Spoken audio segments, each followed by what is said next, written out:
Have you ever felt completely invisible? I mean truly, deeply invisible. Like you're just a pair of hands serving coffee, a ghost polishing silver in a world that refuses to see the person you are. For the longest time, that was my life. My name is Maya, and I'm a waitress. Or at least I was. I spent my days navigating a world of crisp white tablecloths and clinking champagne flutes at the Gilded Cage, one of the city's most expensive restaurants. It was a place where people paid more for a steak than I made in a week. I was good at my job. I was quick, I was efficient, and most importantly, I was invisible. I learned to fade into the background, to anticipate needs without being asked, to be a silent cog in a machine that served the city's elite. I saw them come and go, these titans of industry, these men and women who moved markets with a single phone call. And in all my time there, I learned one thing. Money doesn't buy happiness, but it sure buys a good imitation of it.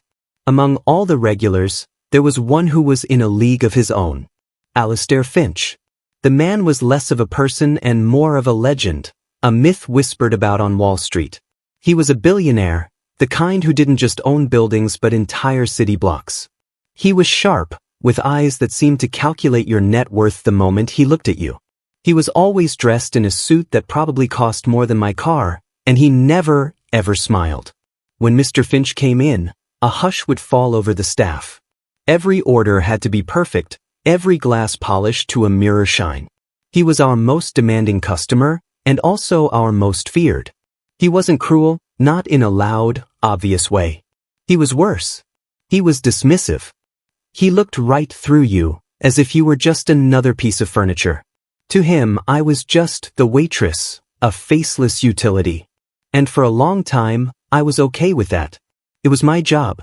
But all of that changed on a cold Tuesday night in October. Mr. Finch came in, but he wasn't alone. With him was a small boy, no older than 10, with the same sharp jawline as his father but with none of the coldness in his eyes. His eyes were just empty. This was Leo, his son. I'd only seen him once before, a couple of years ago, when his mother was still alive. I remember she had a laugh that could fill the whole room. But she was gone now, taken by a sickness that even a billionaire's fortune couldn't cure. Now, it was just the two of them, sitting at the best table in the house, surrounded by a silence so heavy it felt like a third guest. It was Leo's birthday. I knew because the reservation note said so. A 10-year-old's birthday, and he was sitting in a stuffy restaurant with a father who hadn't looked up from his phone since they sat down. My heart ached for him. Have you ever seen a child look that lonely? It's a sight that sticks with you, that burrows into your soul and refuses to let go.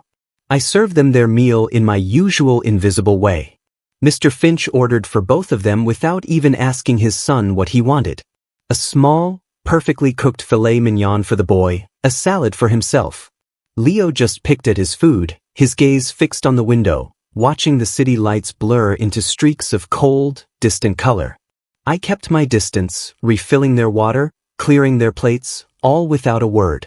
The air was thick with things unsaid, with a grief so profound it seemed to have sucked all the oxygen out of their little corner of the world. Then came the cake. Our pastry chef had made a beautiful little chocolate lava cake with "Happy Birthday, Leo" written in delicate script on the plate, a single candle flickering in the center. I placed it in front of the boy, my hand trembling just a little. "Happy birthday, Leo," I whispered. He didn't look at me. He didn't even look at the cake. Mr. Finch finally put his phone down, but only to glance at his watch. "Make a wish, Leo," he said, his voice flat, impatient. It wasn't a suggestion, it was an order. The boy stared at the candle, his small shoulders slumped. He looked like he was carrying the weight of the world. What wish could a boy like that possibly make? For his mom to come back? For his dad to see him, to really see him? He blew out the candle with a tiny, half-hearted puff. The flame died, and the darkness seemed to rush back in heavier than before. Mr. Finch nodded, satisfied. He picked his phone back up. "Good.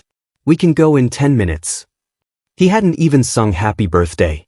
He hadn't asked his son what he wished for. He was just checking a box on his to-do list. Birthday? Handled. I felt a surge of something hot and angry in my chest. It was an anger I hadn't allowed myself to feel in years. Anger at the injustice of it all. This little boy, who had everything money could buy, had nothing that truly mattered. He had no joy. And I, who had so little, had a heart full of it. I had a mother who sang off-key in the kitchen, a little brother who I'd do anything for. We didn't have much, but we had love. We had connection. We had silly, pointless, beautiful joy. It was in that moment that I decided to do something I had never done before. Something risky, something stupid, something that could get me fired on the spot. I decided to stop being invisible. The restaurant sound system was playing some soft, generic jazz, the kind of music designed to be ignored. But then a new song started. It was an old one, a Motown hit from my grandmother's era. It was upbeat, it was soulful, it was full of life. It was the kind of song my grandmother would play on a Sunday morning while making pancakes, the kind of song that made you want to move. I saw Leo's foot, just for a second, tap along to the beat. It was a tiny, involuntary movement, a flicker of life in the midst of all that stillness. And that was all the encouragement I needed. I walked back over to their table, my heart hammering against my ribs. I wasn't carrying a water pitcher or a dessert menu. I was carrying an idea, a reckless, foolish, beautiful idea. I leaned down, not to clear a plate, but to speak to the boy. You know, I said, my voice barely a whisper, my little brother and I have a secret dance to this song. Leo's eyes flickered towards me for the first time all night. There was a spark of curiosity in their depths. Mr. Finch didn't even look up from his screen. I took a deep breath. It's very silly, I continued. It goes like this. And right there, in the middle of the gilded cage, surrounded by patrons worth a collective $1 trillion, I did it. I did a little shoulder shrug, a little finger snap, and a goofy little spin. It wasn't a performance. It was clumsy and awkward and completely out of place. It was a dance of pure, unadulterated, homemade joy. The kind of joy that can't be bought. For a second, nothing happened. The world seemed to hold its breath. I felt 100 pairs of eyes on me. I could feel my manager's glare from across the room. My face burned with embarrassment. I thought, well, Maya, you finally lost it. Time to go clean out your locker. But then I saw it. A tiny twitch at the corner of Leo's mouth. It was small, almost imperceptible, but it was there. It was the beginning of a smile. I did the silly move again, this time with a little wink. And then it happened. A sound bubbled up from the boy's chest. It was a small, rusty sound, like an engine that hadn't been started in a very long time. It was a giggle. And then a full-blown laugh. It was the most beautiful sound I had ever heard in that restaurant. He laughed, a real, genuine belly laugh. He even shyly lifted his hand and tried to copy my finger snap. The laugh cut through the restaurant's silence like a thunderclap. And for the first time all night, Alistair Finch looked up. He looked up from his phone, his eyes wide with shock. He wasn't looking at me. He was looking at his son. He was looking at Leo, who was laughing, his face transformed, his eyes shining with a light that had been extinguished for far too long. He stared as if he was seeing a ghost. Or maybe, for the first time, he was seeing his own son. The cold, calculating mask of the billionaire fell away, and for a fleeting moment, I saw the face of a man who was utterly and completely lost. He saw his son connect with a total stranger, a waitress, over a silly dance. He saw a flicker of the boy he had lost, the joy he had forgotten how to give. And in that moment, in the reflection of his son's laughter, he saw the poverty of his own soul. The moment passed as quickly as it came. The song ended. Leo's laughter subsided into a happy sigh. The mask snapped back onto Mr. Finch's face. He looked at me, his eyes unreadable. There was no anger, no gratitude. There was just a deep, unsettling stillness.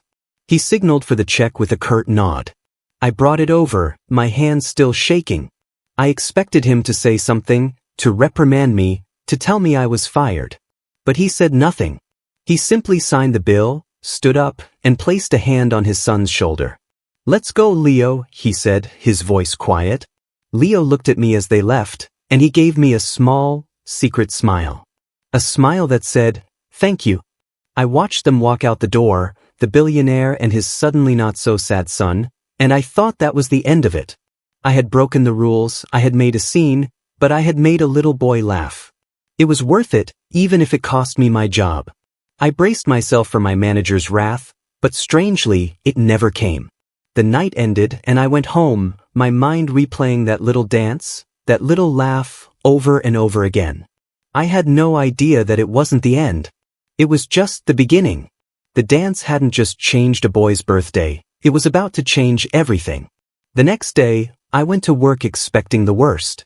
I walked in, ready to be called into the manager's office, ready for the lecture, ready to be told to pack my things. But nothing happened. It was a normal day.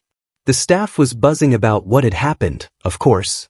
They called me the dancing waitress. Some thought I was crazy, others thought I was brave. But no one fired me. I worked my whole shift in a state of nervous confusion. Every time the door opened, I expected to see Mr. Finch, perhaps with a lawyer in tow. But he never came. The day ended and I went home, feeling like I had dodged a bullet. The next day was the same. And the day after that. A whole week went by, and the incident began to feel like a strange dream. Maybe he had forgotten. Maybe in his world of billion-dollar deals and corporate takeovers, a dancing waitress was too insignificant to even remember. Then, exactly 1 week after the boy's birthday, as I was polishing glasses behind the bar, the restaurant's host approached me, his eyes wide. "Maya," he whispered, "he's here?" My blood ran cold. "Mr. Finch?" He nodded. "He's not at a table. He's in the manager's office. And he's asking for you." This is it, I thought. The other shoe is finally dropping. I untied my apron, my hands fumbling with the knot. I smoothed down my uniform and walked towards the office, each step feeling heavier than the last. I could feel the eyes of the entire staff on my back. I knocked on the door, my heart pounding a frantic rhythm against my ribs. "Come in," a voice said. It was my manager. I opened the door and stepped inside. My manager, Mr. Dubois, was standing nervously by his desk. And sitting in the chair opposite him, looking as calm and imposing as ever, was Alistair Finch. He wasn't in his usual power suit. He was wearing a simple cashmere sweater and trousers. He looked different. Less like a titan, more like a man. "Miss," he started, then paused, looking at Mr. Dubois. "Her name is Maya," Mr. Dubois supplied quickly. "Maya," Mr. Finch repeated, the name sounding strange in his mouth. "Please, sit down." I perched nervously on the edge of the other chair. This was it. The firing. He was going to do it personally, just to make a point. "I am not here to complain about your conduct last Tuesday," he began, his voice low and steady. I held my breath. "In fact, I am here because of it." He paused, looking at me with those calculating eyes, but this time, the calculation seemed different. He wasn't assessing my worth, he was trying to figure something out. "My son, Leo," he said, "has not laughed like that since his mother passed away. He hasn't smiled. He has existed. In a gray world. And then you did that ridiculous dance." I flinched at the word, ridiculous, but he held up a hand. And for 2 minutes, the world was in color again. For him. The silence in the room was absolute. I didn't know what to say. "Thank you" felt inadequate. "I'm sorry" felt wrong. So I said nothing. "Since that night," he continued, "he talks about you. He calls you the happy lady. He's been drawing pictures. Not of cars or buildings. Of you dancing." He reached into a leather briefcase I hadn't noticed before and pulled out a piece of paper. It was a child's drawing, a crayon stick figure with a wild scribble of black hair, a big smiling face, and musical notes all around it. My heart squeezed. "I am a man who solves problems, Maya," he said, his tone shifting back to business. "I identify an issue, and I allocate resources to fix it. My son's happiness is an issue. It is a problem I have failed to solve." He leaned forward, his eyes locking onto mine. "So I am here to make you a proposal. I want to hire you." I stared at him, dumbfounded. "Hire me? To do what? Be a waitress at his house?" "Not as a waitress," he said, as if reading my mind. "I want you to—" I don't know what the job title would be. A joy consultant? A happiness tutor? He sounded almost frustrated, as if the concept was too foreign for his business-oriented brain to process. I want you to spend time with my son. I want you to make him laugh again. I want you to teach him how to be a child. He named a salary. It was a number so large, so absurd, that I almost laughed. It was more than I would make in 10 years at this restaurant. It was life-changing money. It was the kind of money that could get my mom the better health care she needed, that could pay for my little brother's college education 10 times over. It was a golden ticket. But there was a catch. There's always a catch, isn't there? The way he said it, it was a transaction. A business deal. Buy joy. Outsource parenting. He wasn't asking me to help his son. He was trying to purchase a service. And something about that felt deeply wrong. What would you do in my position? Would you take the money? Would you see it as a chance to escape, a miracle you couldn't afford to question? Or would you see the flaw in the plan, the hollowness at the heart of the offer? I looked at the drawing in his hand, at the smiling stick figure, and I thought of Leo's sad eyes. This wasn't about money. Not for me. It was about that little boy. I'll do it, I said, and I saw a flicker of relief in Mr. Finch's eyes. He started to reach for a checkbook. But, I added, my voice firmer than I thought possible, not for the money. He froze, his hand hovering over his briefcase. And not on your terms. On mine. Mr. Du Bois looked like he was about to have a heart attack. A waitress, making demands of Alistair Finch? It was unheard of. But Mr. Finch didn't get angry. He just watched me, a flicker of genuine curiosity in his eyes. For the first time, he was seeing me. Not the waitress, not a potential employee, but Maya. A person with her own terms. What are your terms? He asked, his voice quiet. I took a deep breath. My term is simple. If I do this, if I spend time with your son, you have to be there too. Not on your phone. Not in your head, thinking about stock prices. You have to be present. You have to participate. You have to learn to dance too. For a long moment, Alistair Finch just stared at me. I had just asked a titan of industry, a man who commanded boardrooms and built empires, to do silly dances. I expected him to laugh in my face, to tell me the deal was off. I had overplayed my hand. But then, to my utter astonishment, he did something I had never seen him do before. He nodded. A slow, deliberate nod. All right, Maya, he said. On your terms. And just like that, I walked out of my manager's office, not as a waitress who had been fired, but as something else entirely. I had a new job, a new mission, and a feeling that I had just stepped off a cliff into a world I couldn't possibly imagine. My life of being invisible was officially over. The first day was as awkward as you can imagine. I showed up at the Finch residence, which wasn't a house but a penthouse that took up the entire top 2 floors of a skyscraper overlooking the park. It was a palace of glass and steel and cold, modern art. It felt less like a home and more like a museum.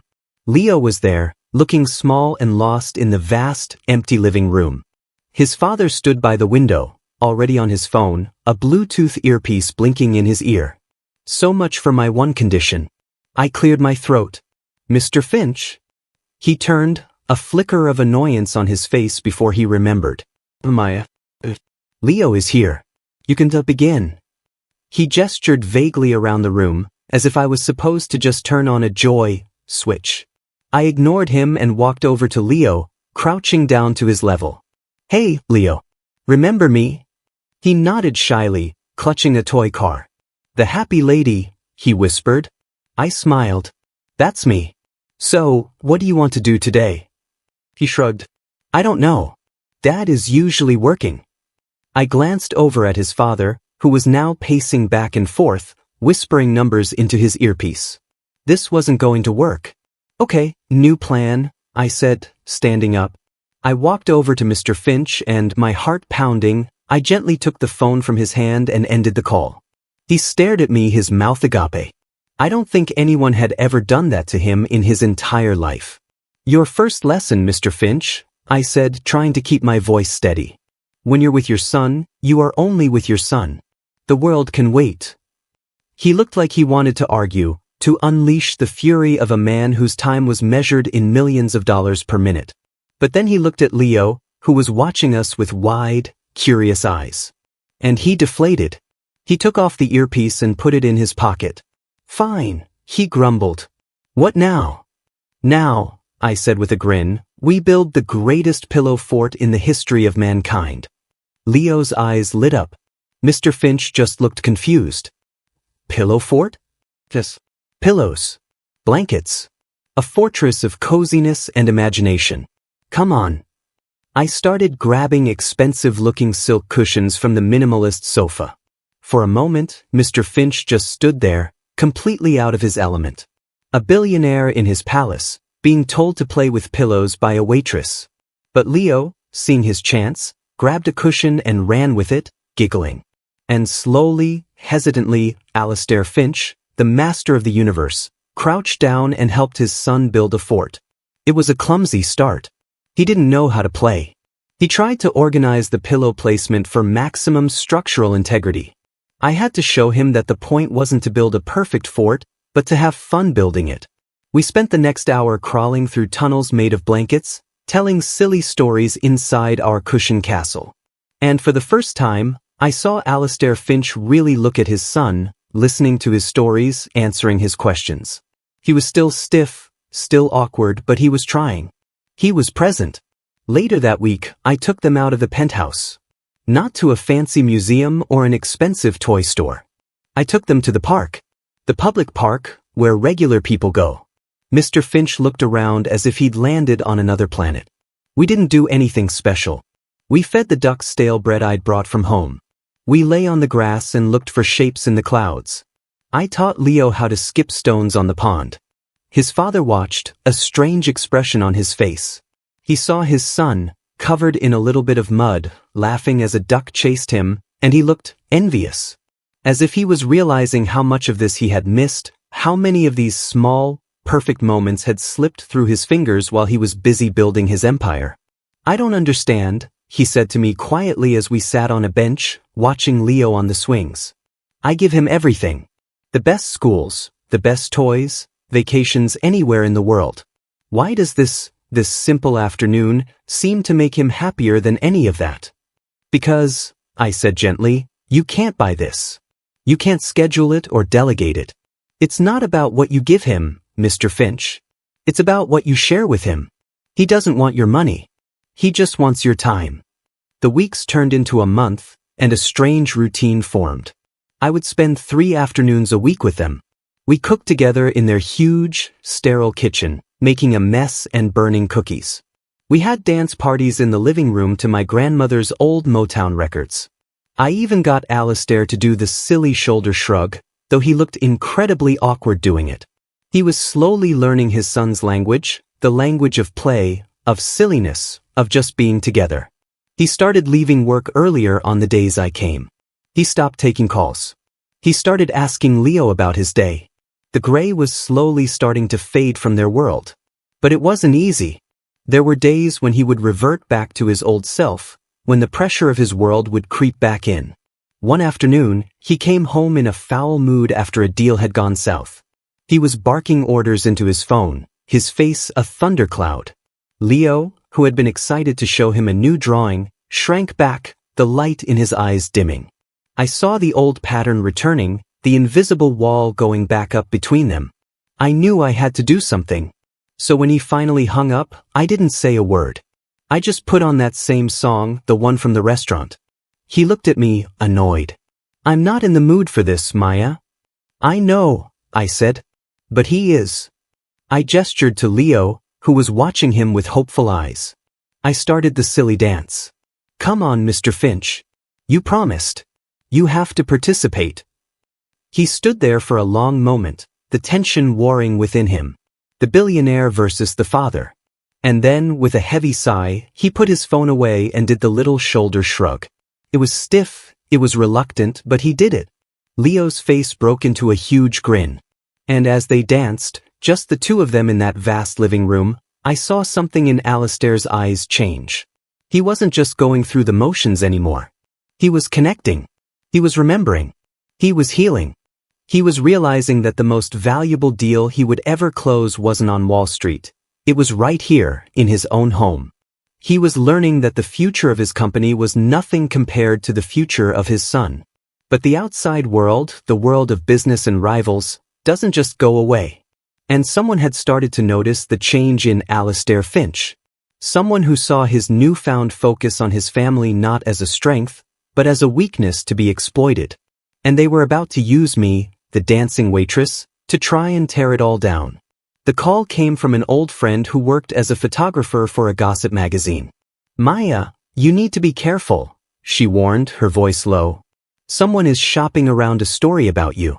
They're calling you the billionaire's live-in nanny. They're spinning it, making it sound sordid. They have pictures of you at the park with him and the boy." My stomach twisted into a knot. I was just trying to help a child, and now my life was about to be turned into a cheap headline. "Who?" I asked. "Who's doing this?" The name I heard was Marcus Thorne, she said. "Finch's biggest rival. Looks like he's trying to paint Finch as an unstable, negligent father who's handing his kid over to a gold-digging waitress. They're trying to use it to create a scandal and force a vote of no confidence from his company's board." When I told Alistair, his reaction surprised me. The old Alistair Finch would have erupted in a storm of rage. He would have called his lawyers, threatened to sue, and gone to war. The new Alistair was different. He was quiet, his face grim, but his first question wasn't about his company. It was, "Are you okay, Maya?" He was worried about me, about how this would affect my life, my reputation. That single question told me how much he had changed. "They're trying to use my son's happiness against me," he said, his voice laced with a cold, controlled anger I had never heard before. "They see kindness as a weakness." "What are you going to do?" I asked, my voice trembling. He looked out the window, at the city he had conquered. The old me would have fought fire with fire. I would have dug up dirt on Thorne, leaked it to the press, destroyed his career. But that's not the man I want to be anymore. It's not the man I want Leo to see. The board meeting was in 2 days. The pressure was mounting. Thorne's smear campaign was working. Whispers were spreading. Alistair's position, the empire he had spent his life building, was on the line. He could lose everything. That night, he came to me, his face etched with exhaustion and conflict. "Maya," he said, "Thorne's camp sent me an offer. A way out." "What is it?" I asked, dreading the answer. He slid an envelope across the table. Inside was a non-disclosure agreement and a cashier's check made out to me. The amount was staggering. It was 10 times his original offer. "They want you to disappear," he said, his voice heavy. "If you sign this, take the money, and leave, they'll drop the story. They say it will prove I've handled the situation. It will look like you were just a temporary employee, and I am back in control." It was a test. A final, brutal test. He was giving me the choice. I could take the money, a fortune that would secure my family's future forever, and walk away. Or I could stay, and risk him losing his empire and my own name being dragged through the mud. Do you think he wanted me to take it? Was it a way for him to solve his problem with money, just like he always did? Or was he hoping I would choose something else? I looked at the check, at all those zeros. It was the easy way out. It was a comfortable life, handed to me on a silver platter. But then I thought of Leo, of his laughter.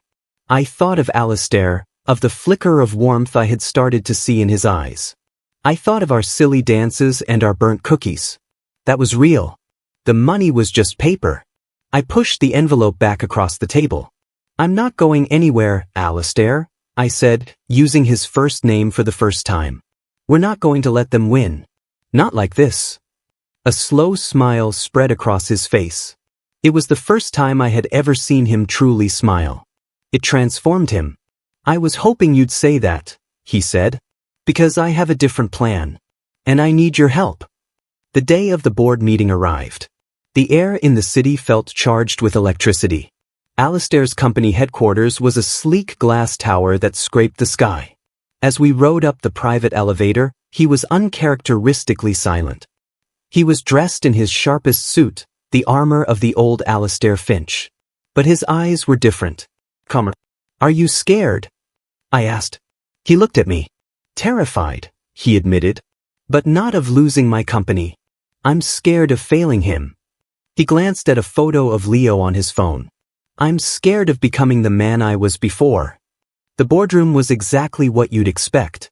A long, polished mahogany table, surrounded by stern-faced men and women in expensive suits. Marcus Thorne was at the far end, a smug, predatory smile on his face. He looked like a shark that could smell blood in the water. The meeting began. Thorne presented his case, his voice dripping with false concern. He spoke of Alistair's erratic behavior, his unusual new priorities, and his questionable judgment. He presented a dossier filled with the gossip rag photos of me and Leo in the park. He has entrusted his only son, the future of this company's legacy, to a cocktail waitress, Thorne said with a sneer. Is this the man we want leading us into the future? The room was silent.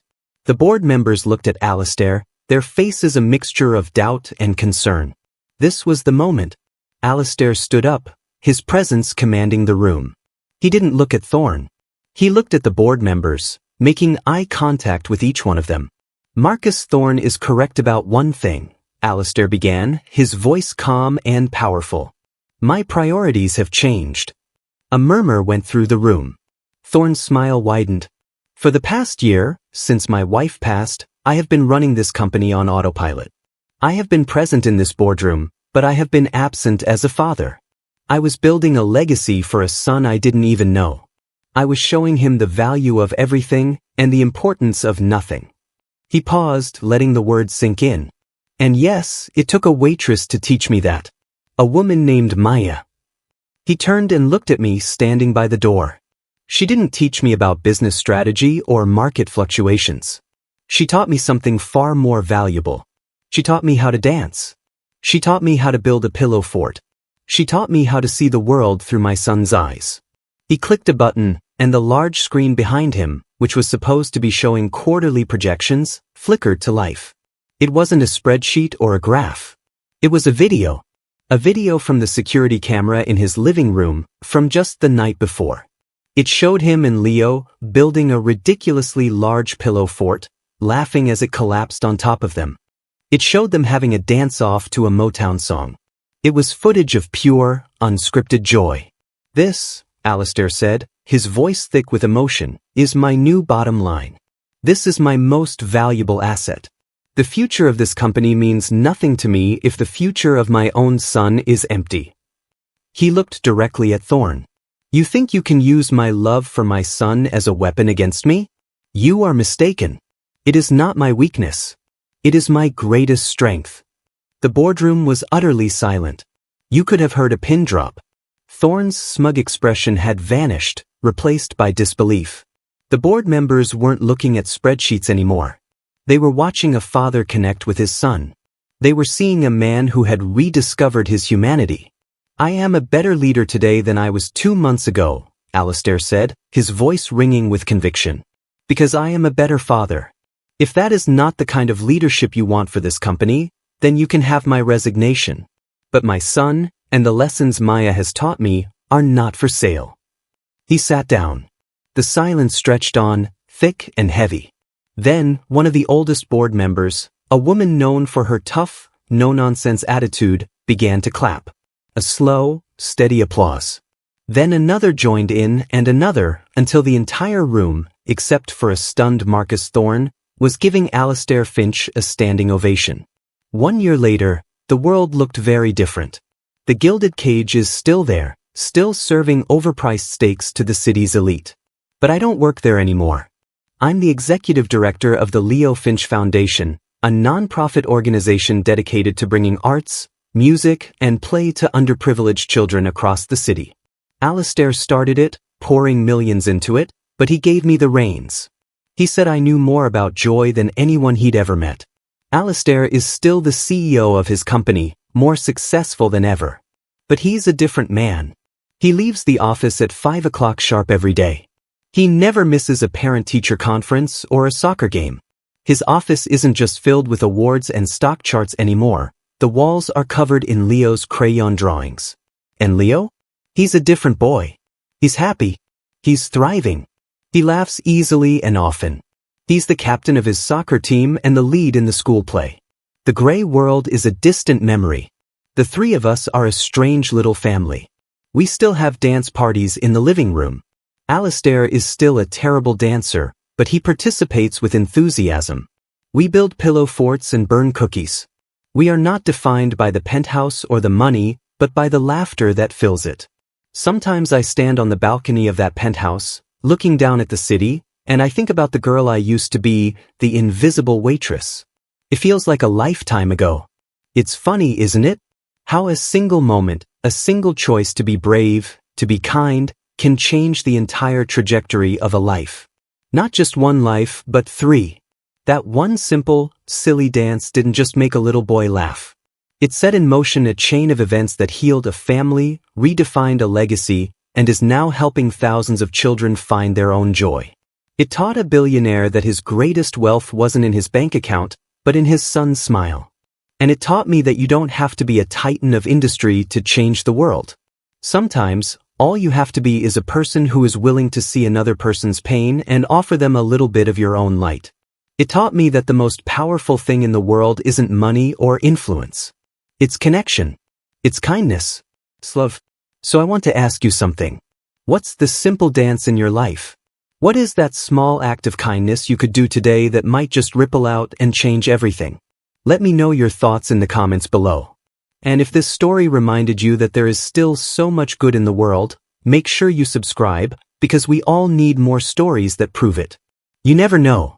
Your small act of kindness could be the one that changes a life forever.